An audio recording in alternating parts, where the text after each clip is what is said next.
ओम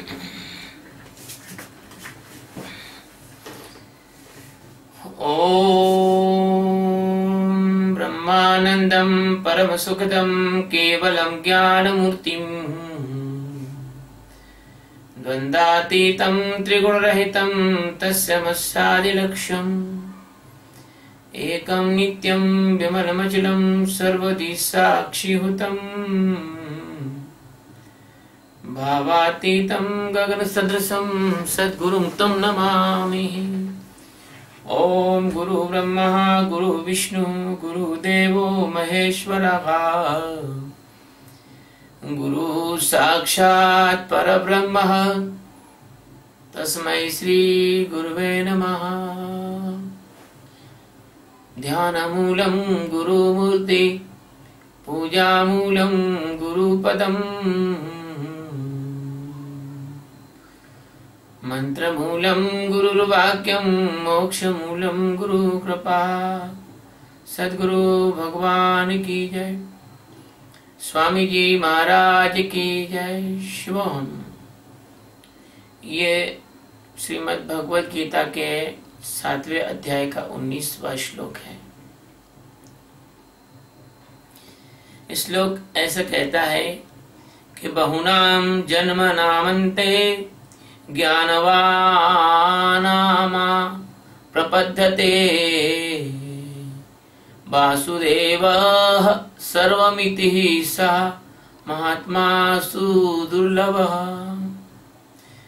बहुनाम जन्मनाम अन्ते ज्ञानवान् मां प्रपद्यते वासुदेव सर्वमिति सा महात्मा सुदुर्लभः। बहुनाम बहुत सारे, जन्म नाम यानी जन्मों के, अंते यानी अंत में, अंतिम जन्म में, ज्ञानवान यानी ज्ञान, तत्व ज्ञान से प्राप्त हुए पुरुष,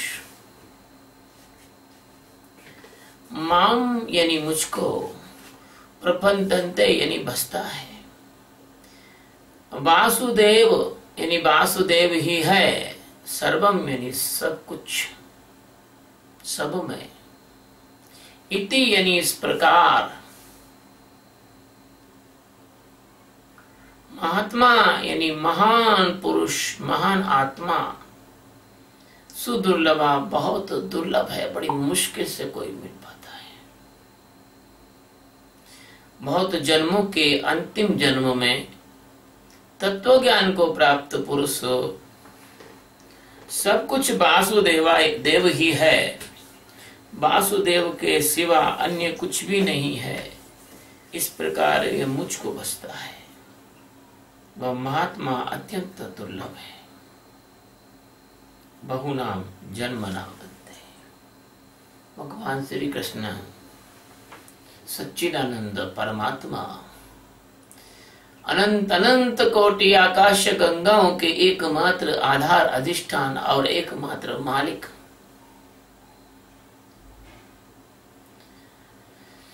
गीता के इस सूत्र में अर्जुन को बता रहे हैं कि हे अर्जुन, जैसे उन्होंने पहले कही कि अनेक जन्म संसिद्धि यतो याति पराम गतिम, भगवान अभी कह रहे हैं बहुनाम जन्म जन्मा नाम अंते,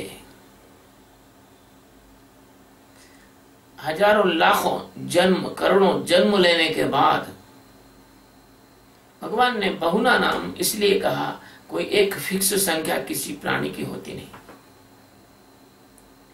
कोई प्राणी तो 1-8 लाख जन्म के बाद भी मुक्त हो सकता है,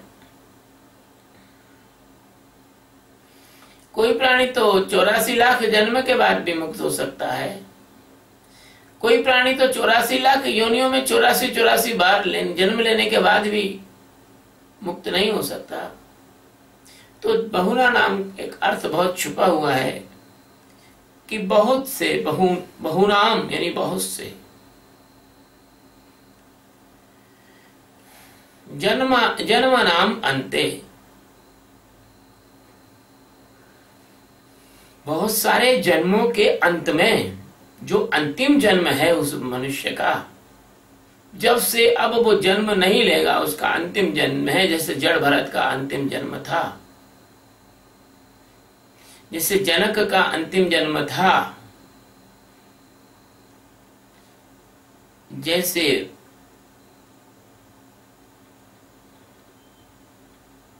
भगवान जन्मेजय का अंतिम जन्म था, जैसे भगवान सुकमुनि जी का अंतिम जन्म था, जैसे भगवान अष्टावक्र का अंतिम जन्म था, जैसे भगवान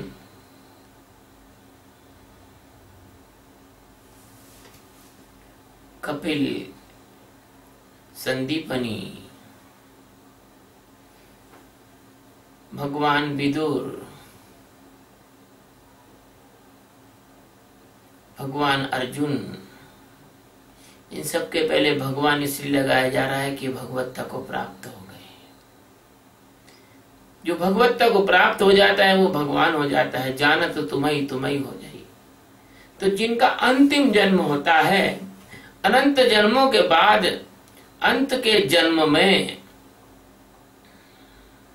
वह ज्ञानवान, तत्व ज्ञान को प्राप्त होता है। वह पुरुष अंतिम जन्म में ही तत्व ज्ञान होता है, इसके पहले तत्व ज्ञान नहीं होता। यदि पहले ही से तत्व ज्ञान हो जाए फिर जन्म नहीं लेगा। ये बात अलग है कि भगवान स्वयं ही जानबूझ के जन्म ले, वो अलग बात है। लेकिन वो ज्ञानी जो पुरुष है फिर वो जन्म नहीं लेता, क्योंकि उसका जन्म नाम अंते, जन्म के अंत में। ज्ञानवान माम, वह ज्ञानवान जिसको कि परमात्मा का बोध हो गया है, वो माम यानी मुझको, प्रपद्धन्ते यानी भसता है। आप देख लो भगवान जो कह रहे हैं उससे ये बात सिद्ध होती है कि बिना ज्ञान किए कोई भजन कर नहीं सकता। ये ढोलक पेटी मंजीरे पे जो भजन करते हो या जो गीत गाते हो, ये संगीत है, लेकिन ये भजन नहीं है। संगीत अलग है और भजन अलग है, गायन अलग है और भजन अलग है, वादन अलग है और भजन अलग है। इसको भजन का नाम ऐसे ही दे दिया लोगों ने, जैसे किसी मूर्ख का नाम ज्ञानी रख देते हैं, है ना। ज्ञान प्रसाद, ज्ञानी लाल, तो ऐसे रख देते हैं। ऐसे ही इन्होंने ओरिजिनल जो भजन है वो भजन का तो अर्थ खत्म हो गया, और जो नकली भजन गाने वाले हैं, भजन करने वाले हैं, इन लोगों को, मंत्र जपने वाले हैं, इनको भजन में डाल दिया, इसको भजन में डाल दिया। इस शब्द के साथ भारत में बहुत अन्याय हुआ है। सब तरफ से भारत में शब्दों के साथ बहुत अन्याय हुआ है।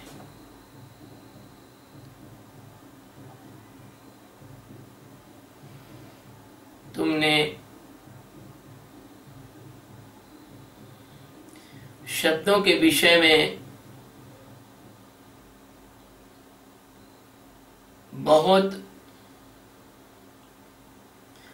शाब्दिक अपराध किए हैं।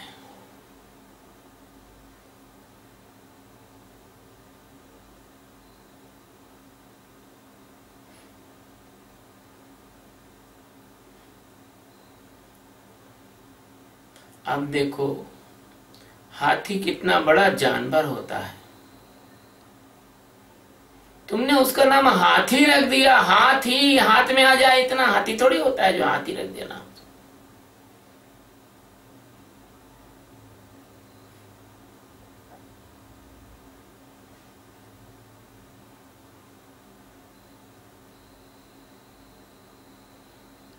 इसलिए जो भजन शब्द है उसका अर्थ ये नहीं है जो आप जानते हो। भजन का अर्थ है जो परमात्मा सारे जगत में भरा हुआ है, उसको जानकर उसमें जीना यह भजन है, और बिना ज्ञान के तो यह संभव होता नहीं। इसलिए ज्ञानी के अलावा दूसरा आदमी ठीक ठीक भजन कर नहीं सकता। तो भगवान का यह वचन है, झूठा हो नहीं सकता। भगवान ने क्या कहा कि बहुना नाम जन्मानाम अंते, बहुत सारे जन्मों के अंत में ज्ञानवान माम प्रपद्यन्ते, बहुत जन्मों के अंत में अंतिम जन्म में ज्ञानवान मेरा भजन करता है। भगवान ये भी तो कह सकते थे कि सभी लोग मेरा भजन करते हैं, तो ज्ञानी के लिए ही क्यों कहा?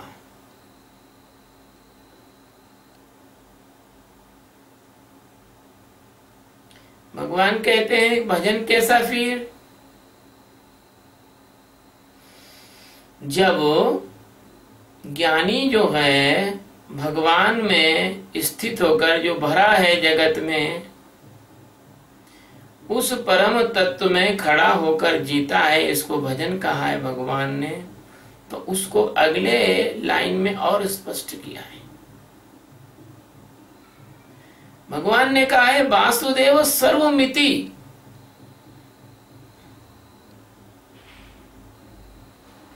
वासुदेव सर्वम इति।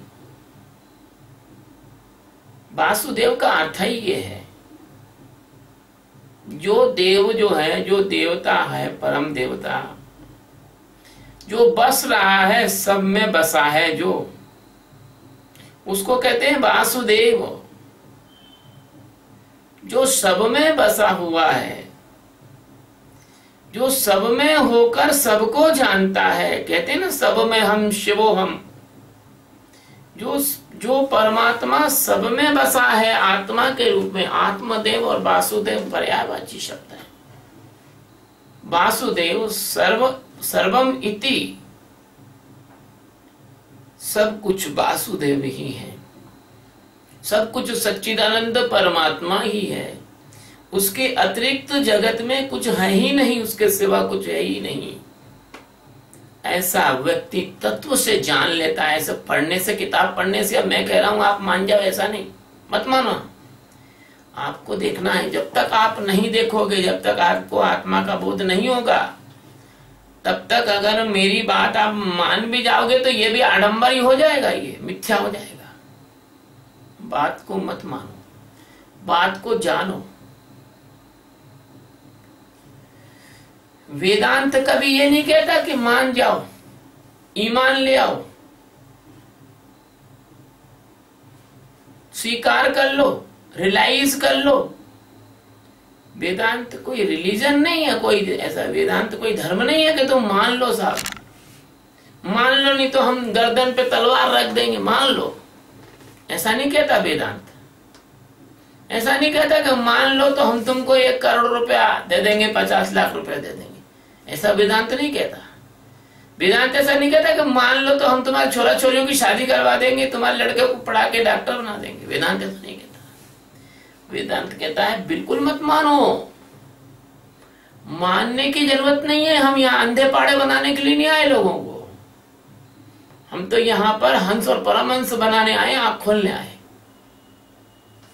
तो वेदांत कहता है कि जो सब में वासुदेव निवास करता है, उस वासुदेव को जान लो। साफ लिखा हुआ है वासुदेव सर्वमिति, वासुदेव सर्वम इति। ऐसा जो जानता है कि वासुदेव सब में बसे हुए हैं। वासुदेव जो सब में बसे, ऐसा देव एक ही है, दो तो हो नहीं सकते। ऐसा थोड़ी है कि भगवान भी 2-2 है, 3-3, 4-4, 5-5, 6-6, 8-8 घुसे हुए हैं एक ही में है? कोई भूत प्रेत थोड़ी कि एक आदमी में 5-5 भूत घुस गए। वासुदेव का मतलब होता है वह आत्मदेव, वह परमात्मा जो सब में होकर सबको जानता है, जो सारे जगत के कण कण में निवास करता है, उसको वासुदेव कहते हैं। जब व्यक्ति आत्मज्ञान प्राप्त कर लेता है तो उसको ये पता लग जाता है कि परमात्मा कण कण में व्याप्त है और मेरे में भी है, तो वो सब जगह परमात्मा को ही देखता है। उसका देह भाव गिर जाता है, उसका बुद्धि भाव गिर जाता है, उसका मन भाव गिर जाता है, उसका चित्त भाव गिर जाता है, उसका अहम भाव गिर जाता है। जैसे एक आदमी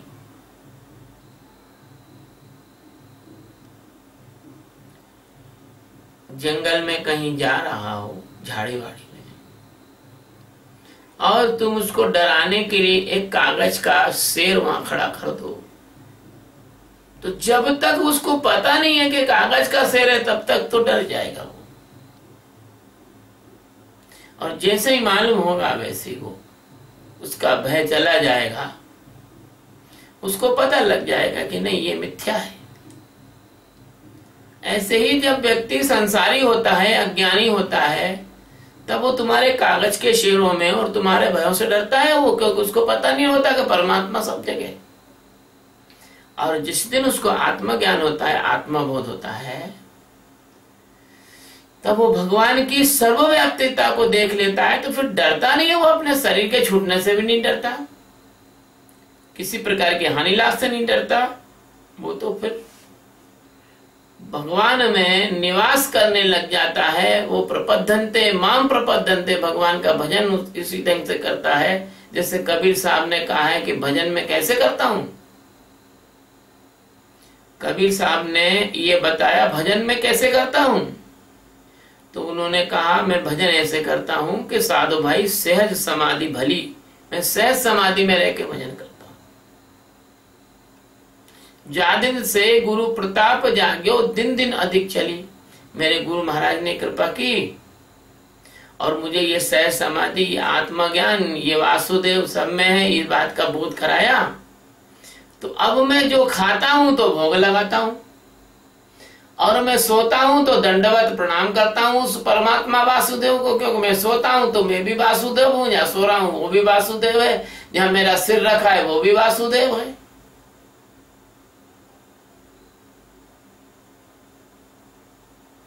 जहां जो खाऊं सो भोग लगाऊं, जो कुछ करूं सो पूजा, और जो भी कुछ करूं तो भगवान की पूजा ही है वो तो।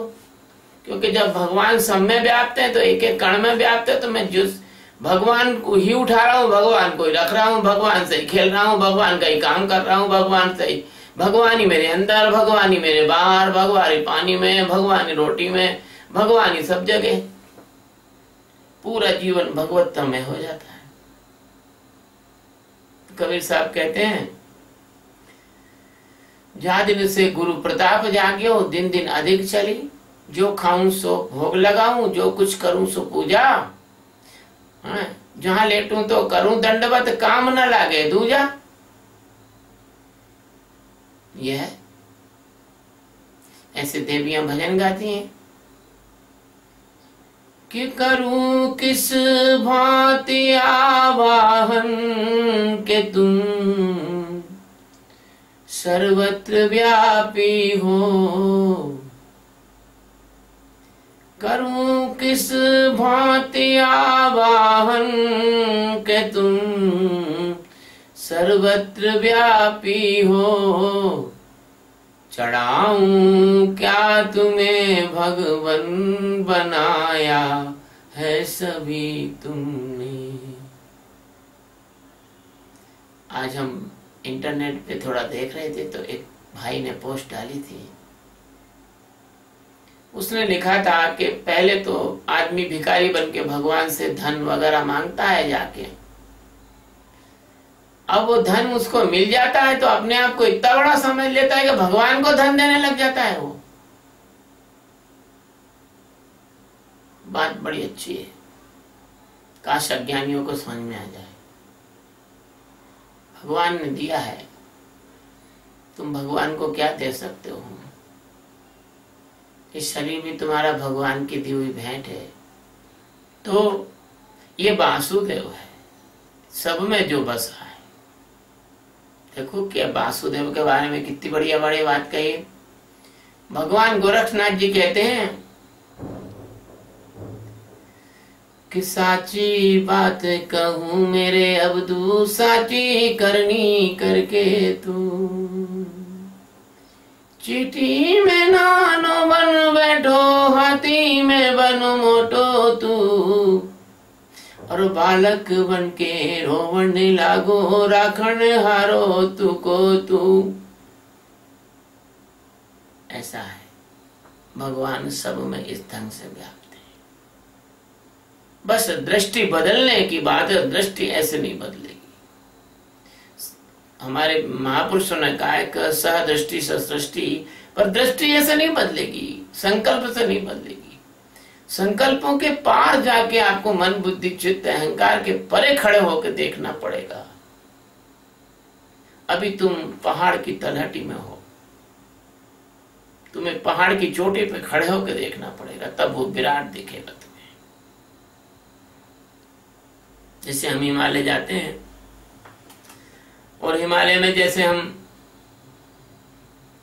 जैसे बैद्यनाथ चोपता गए हम, चोपता तुंगनाथ, तो तुंगनाथ चोपता में हम जब सड़क के किनारे खड़े हैं तो हमको हिमालय की चोटियां नहीं देखेंगे, पूरी पूरी जंगल जंगल दिखेगा। लेकिन जब हम तुंगनाथ के ऊपर पहाड़ पे जाके चंद्रशिला पे जाके खड़े होंगे तो हमको पूरे हिमालय की रेंज देखेगी वहां से। और जब तक तुम इस आत्म ज्ञान के पर्वत की चोटी पे खड़े हो गए, तभी तुमको ये पूरा का पूरा जगत अलग दिखेगा और परमात्मा तुम्हें अलग दिखेगा। तब तुम कह सकते हो कि वासुदेव सर्वमिति, वासुदेव परमात्मा सब जगह मौजूद है। ऐसा जब तुम जान जाओगे तब कहेंगे कि हाँ, ये भजन, अब भजन का प्रारंभ हुआ है, अब भजन शुरू हुआ है। और भगवान कहते हैं कि इस स्तर का जो महात्मा होता है, इस महात्मा शब्द क्यों कहा उन्होंने? महात्मा में दो शब्द हैं, महाधन आत्मा। आत्मा तो सब में है, चींटी में भी है, सुअर में भी, बिल्ली में भी है, तोता में भी, सांप में भी, मेढक में भी, आदमी में भी, कुत्ता में भी, गधा में भी, जिराफ में भी, सब में। आत्मा तो सब में है, लेकिन आत्मा को जानता कोई नहीं। सब मन बुद्धि को भी नहीं जानते, स्थूल शरीर को सब जानते हैं। जरा सी नाक में फुंसी हो जाए दौड़ के जाएंगे, न जाने कौन कौन सी थेरेपी करा के हजारों लाखों रुपए खर्च करके देखेंगे कैंसर तो नहीं है भैया, गठान हो गई है। डॉक्टर भी बहुत होशियार, छोटी सी कोई भी गठान हो गई, उनने कैंसर का, देखो भैया कैंसर तो नहीं है, 1000 2000 5000 के टेस्ट करा लेते हैं। हमारे एक मित्र थे, उनको गाल पे गठान रहे, कम से कम ये समझो कि आंवले बराबर गठान थी, बड़ा आंवला जो आता है वो, मुंह भी टेढ़ा हो गया। उनकी पहचान हो गई गठान, बोले कौन? वो गठान वाले भाई साहब। एक दिन क्या हुआ कि वो हमारे चक्कर में फंस गए। अब हमारा एक डॉक्टर रहे मित्र,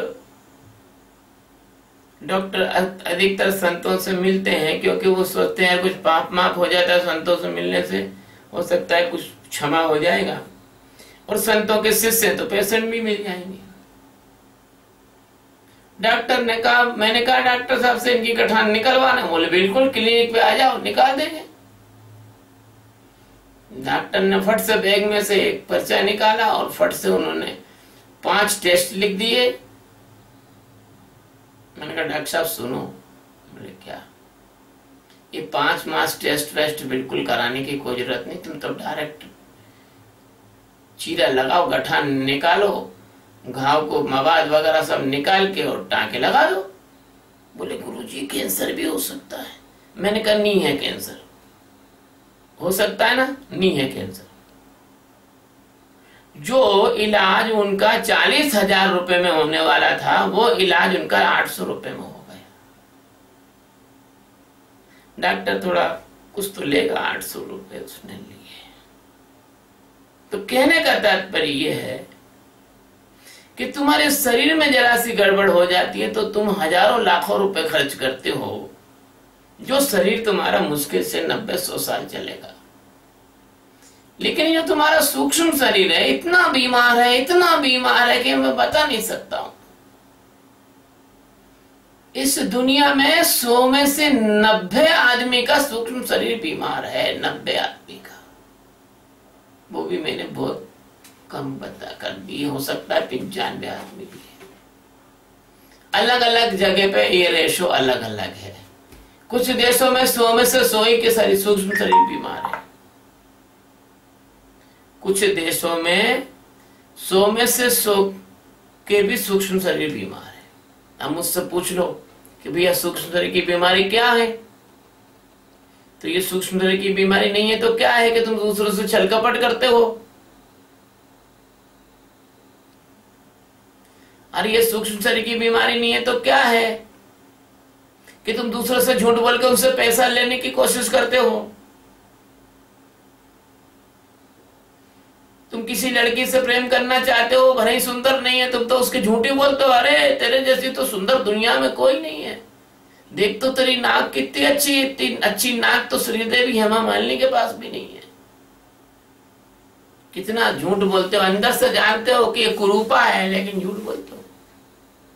किसी आदमी से काम निकालना होता है, जी सर, हाँ सर, अरे सर आप तो बहुत अच्छे, और जबकि मालूम है कि यार वो अगर तुम्हें काम नहीं होता तो इस सर से तुम नमस्कार भी नहीं करते हो।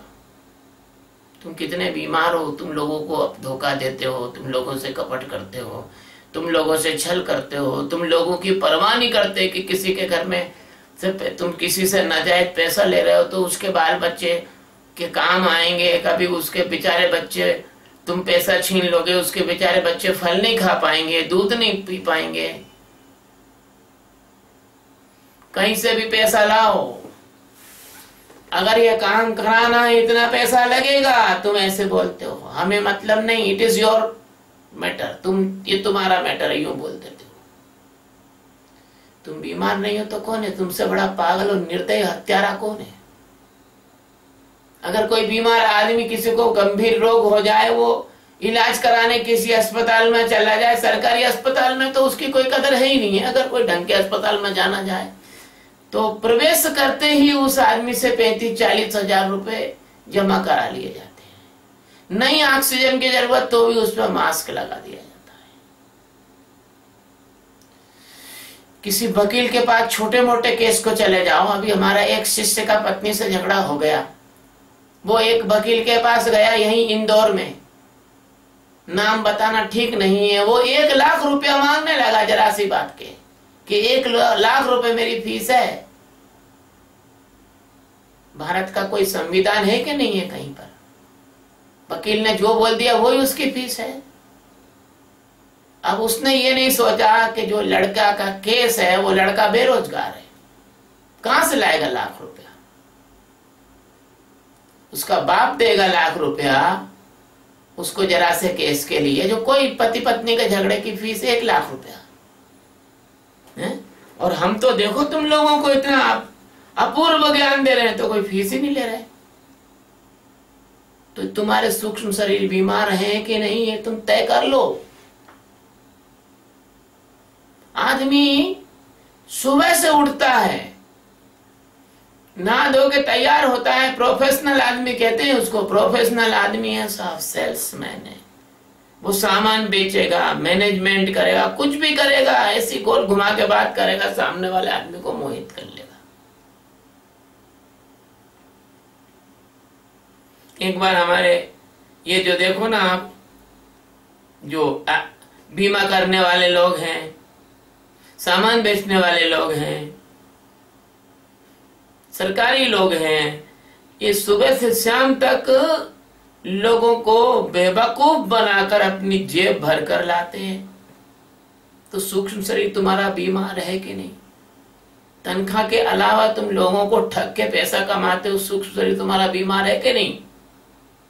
फिर सिगरेट पीते हो, तुम शराब पीते हो, तुम तरह तरह के गुटखे, पान, पाउच ये खाते हो, तो तुम्हारा सूक्ष्म शरीर बीमार है कि नहीं? तुमको मालूम है कि इस गुटके पान पाउच में तंबाकू है, शरीर को नुकसान करेगी।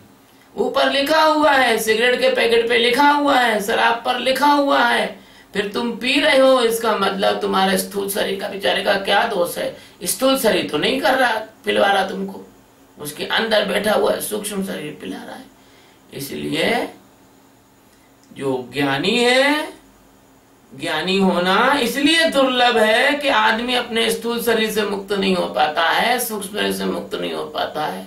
तो कारण शरीर तो जानता ही नहीं, उससे कैसे मुक्त होगा? यानी ये ज्ञानी तो तीनों से मुक्त हुआ है। ये आत्मा तो सब में है, आत्मा तो सब में है, लेकिन महान आत्मा कौन है? महान आत्मा तुम्हारे वो नहीं है जिसको तुम महान आत्मा कहते रहते हो दुनिया में। महान आत्मा नहीं है। महान आत्मा तो भगवान श्री कृष्ण के साथ में रहे वो ज्ञानी लोग महान आत्मा। देखो जैसे महात्मा विदुर, ये थे महान आत्मा। वशिष्ठ महान आत्मा, विश्वामित्र महान आत्मा, सप्तऋषि महान आत्मा, ये महात्मा है। वाल्मीकि जी महान आत्मा। तुम तो उठाया किसी को भी तुमने और दे दिया महात्मा की, मतलब जैसे तुम बांटते हो ना, पुरस्कार बांटते हो ना तुम, आस्कर फलाना ने ढिकाना। अब क्या बताऊं, किसी पुरस्कार का नाम मुंह से निकल गया तो लोग नाराज हो जाएंगे। ये नहीं, महात्मा अति दुर्लभ है। ऐसा महात्मा बहुत दुर्लभ है। सुदुर्लभ यानी अत्यंत दुर्लभ है महात्मा, जिसकी आत्मा में तत्व ज्ञान के कारण सत्य प्रकाशित हो गया है और आवरण भंग हो गया है।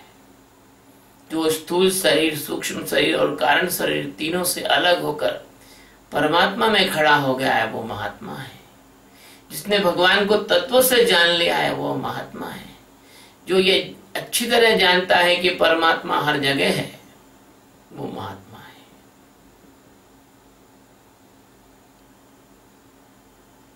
एक पत्नी अपने पति से बोली, तुम जंगल की यात्रा पे जा रहे हो, थोड़ा पानी ले जाओ, थोड़ा भोजन ले जाओ। पति ने कहा, ये पानी और भोजन तू उनको दे जिसको जंगल से परिचय ना हो। मैं जंगल की यात्रा में जा रहा हूं, मुझे मालूम है कि कहां कहां पानी है, वहां से मैं पानी ले लूंगा, पी लूंगा। मुझे मालूम है कहां कौन सी चीज खाई जाती है, फल कहां है, कौन सी जड़ कहां मिलेगी, मैं खा लूंगा, निकल जाऊंगा, जंगल पार कर लूंगा। लेकिन जो महात्मा नहीं है, जो जंगल पार करना नहीं जानता, जो माया का जंगल पार करना नहीं जानता, वो पानी भी ले जाएगा, भोजन भी ले जाएगा, सब ले जाएगा। लेकिन जो महात्मा है उसको तो मालूम है कि परमात्मा तो हर जगह है। जो महात्मा नहीं है वो जाएगा, टन टन टन टन घंटी भी बजाएगा। लेकिन जो महात्मा है उसको तो मालूम है कि कण कण में तो भगवान का निवास है। कबीर महात्मा थे। जब कबीर से का अंतिम समय आया तो लोगों ने कहा, चलो काशी ले चलते हैं आपको, वहां पर आपका दशमेश घाट पर आपका संस्कार कर देंगे। कबीर ने कहा, नहीं, मैं काशी नहीं, मैं उल्टा जाऊंगा, मैं मगहर जाऊंगा। क्योंकि वो महात्मा थे। यदि काशी में परमात्मा है तो मगहर में क्यों नहीं है? यदि मंदिर में परमात्मा है तो तुम्हारे घर में क्यों नहीं है? यदि मंदिर में दुर्गा है, काली है, अन्नपूर्णा है, पार्वती है, सीता है, तो तुम्हारी पत्नी, बच्चों, बहन, बुआ, मामी, चाची, इनमें क्यों नहीं है? जब पत्थर में परमात्मा हो सकता है तो जो परमात्मा को पत्थर में तो प्राण प्रतिष्ठित किया जाता है, लेकिन जो तो भगवान ने खुद प्राण प्रतिष्ठित किया है मनुष्य के अंदर, उसमें परमात्मा क्यों नहीं है? इसलिए विवेकानंद ने कहा था, दरिद्र नारायण, दरिद्र में नारायण देखो, उनकी सेवा करो। एक संत ने कहा, कि दरिद्र नारायण कभी दरिद्र नहीं होता। ऐसे आलोचना की विवेकानंद की, बोले जब तुमने दरिद्रता को ही नारायण बना लिया तो आपको दरिद्रता से मोह हो गया, छूटेगा नहीं। अरे नहीं, आपने समझा नहीं है दरिद्र नारायण शब्द को। उनका कहने का तात्पर्य यह है कि हर मनुष्य में परमात्मा का निवास है। वो वासुदेव सर्वम इति कह रहे हैं, वो सब में हम शिवोहम कह रहे हैं। तो महात्मा होने का मतलब आत्मज्ञानी होना है, वही महात्मा हो सकता है। जो आत्मज्ञानी नहीं, उसे महात्मा कहना महात्मा शब्द का अपमान है। उसको महात्मा शब्द कहना महात्मा का अपमान है, जो आत्मज्ञानी नहीं है। इसलिए अगर तुम आत्मज्ञान प्राप्त कर लो तो तुम्हारी कितनी बड़ी अवस्था हो जाएगी कि भगवान खुद तुम्हें स्वीकार करके कहेंगे कि नहीं, इसने भजन किया, ये भजन कर रहा है, और बाकी का भजन स्वीकार नहीं है भगवान को, क्योंकि बाकी का भजन तो भजन नहीं है, वो तो भगन है, भजन नहीं। वो तो माया में है, भजन नहीं है। वो तो स्वार्थ है, भजन नहीं है। वो तो अंधापन है, भजन नहीं है। वो तो नींद में देखा हुआ सपना है, भजन नहीं है। नींद में तुम कितना भी अच्छा सपना देख लो, नींद में तुम्हारे पास करोड़ों अरबों रुपए हो, जागृत में वो रुपए तुम्हारे चलते नहीं, काम नहीं आते। ऐसे संसार में तुम कुछ भी कर लो प्यारे, अगर तुम आत्मा में नहीं जागे तो मृत्यु के बाद तुम्हारे कोई काम नहीं आएगा ये करना। और अगर संसार में जीते जीते तुमने अपने आत्मा को जान लिया तो मृत्यु के बाद तुम जो है महात्मा मृत्यु के पहले ही हो जाओगे, और बाद में तो तुम्हारा जन्म होने वाला नहीं है, अंतिम जन्म हो जाएगा। बहुनाम जन्मा नाम अंते, यह तुम्हारा अंतिम जन्म हो जाएगा। इसलिए प्यारे, भगवान के इन वचनों का अपना अहंकार हटाकर, अपनी हठ धर्मिता हटाकर भगवान के इन वचनों का ठीक ठीक से अंगीकार करो। ये भगवान जो बता रहे हैं, ये ज्ञान की अंतिम स्थिति बता रहे हैं, और ये बता रहे हैं कि ज्ञानी का अंतिम जन्म बता रहे हैं। बहुत जन्मों के तलाश के बाद, बहुत जन्मों की साधना के बाद, बहुत जन्म जन्म से तुम रो रहे हो, पुकार रहे हो भगवान को, हे प्रभु, हे प्रभु। जब मेंढक बने, सांप खा रहा, सांप के दांत तुम्हारे अंदर घुस गए, अत्यंत पीड़ा हो रही। जब अजगर तुम्हें निगल रहा, हिरण बने या कुछ भी बने, खरगोश बने, अजगर के पेट में पड़े हो, उसके एसिड में गल रहे हो, तब पुकार रहे हो, हे प्रभु बचाओ। ऐसे तुम कितने जन्मों तक पुकारे हो भगवान को, तब कहीं तुमको ये मनुष्य का जन्म प्राप्त हुआ, आखिरी जन्म। तुम्हें मौका दिया भगवान ने, कबहू का करुणा कर देगी, है ना, साधनम धाम मोक्ष कर द्वारा। तो ये तुमको आखिरी में जो जन्म दिया है, अगर तुम इस आखिरी जन्म में तुमको आखिरी आदमी मिल जाए, सदगुरु, जो आखिरी आदमी जिसका जन्म आखिरी है, जैसे कहीं अपन जा रहे हैं, अपन रास्ता नहीं जानते, अपने को कोई जगह जाना है और उस जगह को जाने वाला आदमी मिल जाए कि जो उस जगह को जानता है, वो आखिरी आदमी अगर सदगुरु मिल जाए और उसका सत्संग अगर आप कर लो, तो सत्संग के द्वारा आपको सर्वव्याप्त परमात्मा वासुदेव, यानी वह देव जो सब में बसा है, जो सब में होकर सबको जानने वाला है, उसके स्वरूप का साक्षात्कार वो करवा दे तो आप जिज्ञासु ज्ञानवान बन जाता है, काली कालिदास बन जाता है।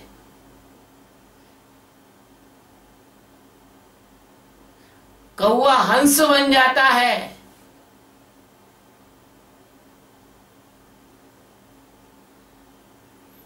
और हंस से परमहंस बन जाता है। तो जो जिज्ञासु ज्ञानवान हो जाता है उस प्रधान पद को प्राप्त होता है। उस पद को निर्वाण पद कहते हैं, पद निर्वाण। और उसे पाकर जब वह पद निर्वाण प्राप्त होता है, जैसे संसार में तुमको कोई पद मिल जाए तो, लाल बत्ती मिल जाए तो मिनिस्टर बन जाओ, तो कुछ बन जाओ तो तुम्हें उसके अधिकार प्राप्त होते हैं, ऐसे जिसको निर्वाण पद प्राप्त होता है उसको इतना ज्यादा आत्मा स्वरूप के जागरण की वजह से जगत का प्रपंच उसका समाप्त हो जाता है और उसको परमात्मा सब में दिखने लग जाता है, परमात्मा का सब में दर्शन होने लग जाता है।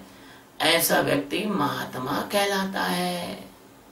और जिसका महा मतलब बड़ी आत्मा, यानी आत्मा, एक छोटा घड़ा होता है उसमें छोटा आकाश होता है, कमरे में बड़ा आकाश होता है, और कमरा तोड़ दो तो महाकाश होता है।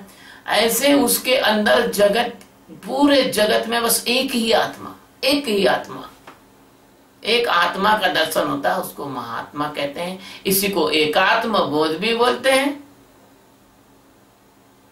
इस आत्मा का विस्तार सारे ब्रह्मांड में है, ऐसा वो जानता है।